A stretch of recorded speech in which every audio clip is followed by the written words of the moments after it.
Big TV భక్తి సమాచారం WhatsApp ఛానల్లో జాయిన్ అవ్వండి. అన్ని విశేషాలు ఎప్పటికప్పుడు తెలుసుకోండి.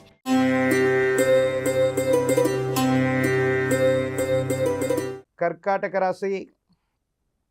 ఆదాయం 8, వ్యయం 2, రాజ్యపూజ్యం 7, అవమానం 3. మిశ్రమమైనటువంటి ఫలితాలే ఉన్నాయి. అష్టమ శని యొక్క ప్రభావం తొలగిపోయినప్పటికీ కూడా జీవితంలో కొన్ని నిర్ణయాలు తీసుకోవటం ప్రశ్నార్థకం అవుతుంది. ఆరోగ్యపరమైనటువంటి అంశాలు, కోర్టుకు సంబంధించినటువంటి వ్యవహారాలు, ఆర్థిక ఆరోగ్యపరమైన స్థితిగతులు మిమ్మల్ని ఇబ్బంది పెట్టేటువంటి అవకాశం ఉంది. ఎప్పుడో చేసిన పొరపాటుకి ఇప్పుడు శిక్ష లభించినట్టుగా, ఎప్పుడో మాట్లాడవలసినటువంటి మాటలకు కూడా ఇప్పుడు సంజాయిషి ఇవ్వవలసినటువంటి స్థితిగతులు ఏర్పడుతూ ఉంటాయి.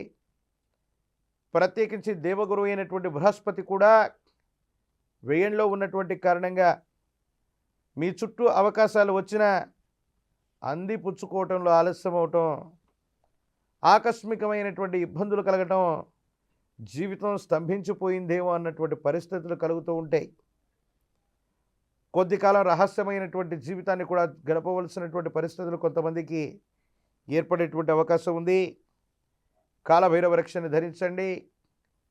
మంగళవారం, గురువారం, శనివారం పూట నియమనిష్టలతో కూడినటువంటి జీవన విధానంతో ఉండటంతో పాటు గురు సంబంధమైనటువంటి దేవతామూర్తులు, ప్రత్యేకించి వీరబ్రహ్మేంద్ర స్వామి, దత్తాత్రేయ స్వామి, విశేషవంతమైనటువంటి ఇటువంటి దేవతా స్వరూపాలు, గురుస్వరూపాలని పూజిస్తూ ఉన్న గురువారం పూట శనగలు లేదా శనగపిండితో తయారు చేసిన నివేదనని గురుస్వరూపాలకు అందజేసి ఇప్ప నూనెతో దీపారాధన చేయించగలిగితే అనుకూలవంతమైన ఫలితాలు తప్పకుండా పొందుతారు.